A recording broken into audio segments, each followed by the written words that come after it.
दोस्तों स्वागत है आपका एक नए वीडियो में। दोस्तों चंद्र ग्रहण लगने जा रहा, रंगों के बीच ग्रहण की छाया, होली पलकी का चंद्र ग्रहण भारत में दिखेगा और आपको बता दें सूतक काल कब से लगेगा, ये सब कुछ जानेंगे। इस वीडियो को अंत तक देखिएगा क्योंकि कुछ लोग ऐसी बातें कर रहे हैं जिसका कोई हाथ पैर ही नहीं। यानी लोग कह रहे हैं कि इस बार का ग्रहण भारत में नहीं दिखेगा, लेकिन अगर आप ये गलती कर रहे हैं तो आप जीवन भर भुगतेंगे। इसलिए इस ग्रहण के बारे में पूरी जानकारी जान लीजिए। होली कब खेलेंगे, होलिका दहन कब होगा, पूरा वीडियो ध्यान से समझिएगा।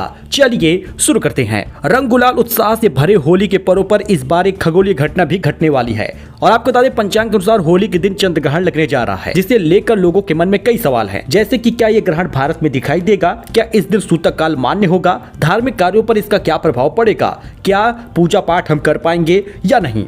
देखिए अभी इससे पहले सूर्य ग्रहण लगा था लेकिन वो भारत में नजर नहीं आया था, इसलिए इसका कोई भी सूतक काल वगैरह मान्य नहीं हुआ। अब 2026 का ये पहला चंद्र ग्रहण है। इस साल का ये पहला चंद्र ग्रहण 3 मार्च को पड़ेगा। पंचांग के अनुसार यह ग्रहण दोपहर 2:16 पर शुरू हो जाएगा और शाम को 5:33 तक रहेगा। खास बात यह है कि यह एक पूर्ण चंद्र ग्रहण होगा जिसे एशिया के कई देशों के साथ ऑस्ट्रेलिया में भी देखा जा सकेगा। क्या यह ग्रहण भारत में दिखाई देगा? तो साल का पहला चंद्र ग्रहण इस बार भारत में देखा जा सकेगा।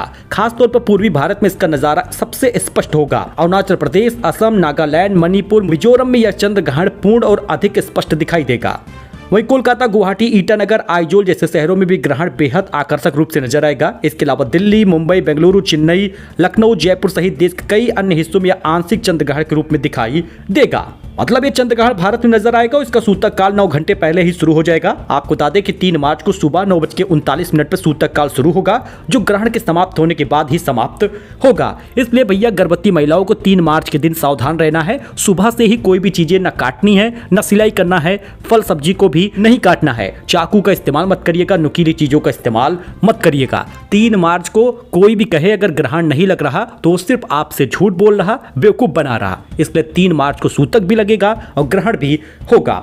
इस बार होलिका दहन पर चंद्र ग्रहण का साया है क्योंकि 3 मार्च को ही होलिका दहन होगा और इसी दिन सुबह से ही होलिका दहन के दिन चंद्र ग्रहण लग रहा, सूतक शुरू हो जाएगा। सूतक काल में क्या करते हैं और किन बातों से बचिएगा? धार्मिक मान्यताओं के अनुसार सूतक काल के दौरान कुछ कार्यों को करने से परहेज की सलाह दी जाती है। पहले तो भगवान जी को छुआ ही नहीं जाता है, मंदिर के कपाट बंद होंगे और पूजा पाठ नहीं होगा, विवाह नहीं होगा, गृह प्रवेश नहीं होगा, मांगलिक कार्य भी नहीं होंगे, भोजन पकाने तक के काम नहीं होते हैं। ग्रहण से बचने के लिए लोग पहले से ही बने भोजन में तुलसी की पत्ती मिला देते हैं। साथ ही गर्भवती महिलाओं को तो इस अवधि में विशेष सावधानी रखने की सलाह दी जाती है।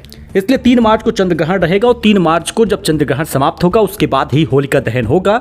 यानी 3 मार्च को चंद्र ग्रहण समाप्त होने के बाद 6:30 बजे के बाद होलिका दहन होगा और 4 मार्च को धूमधाम से होली खेली जाएगी। कुछ जगहों पर होलिका दहन 2 मार्च को भी मना लिया जा रहा है क्योंकि 3 मार्च को चंद्र ग्रहण के कारण लोग 2 मार्च को ही होलिका दहन करेंगे। हालांकि इस दौरान भद्रा नहीं लगा होगा, इस बात का ध्यान दीजिएगा। बाकी छोटा अपडेट था, नई जानकारी थी। ऐसी खबरों के लिए आप हमारे साथ जुड़ सकते हैं। फिलहाल के लिए इतना ही, धन्यवाद।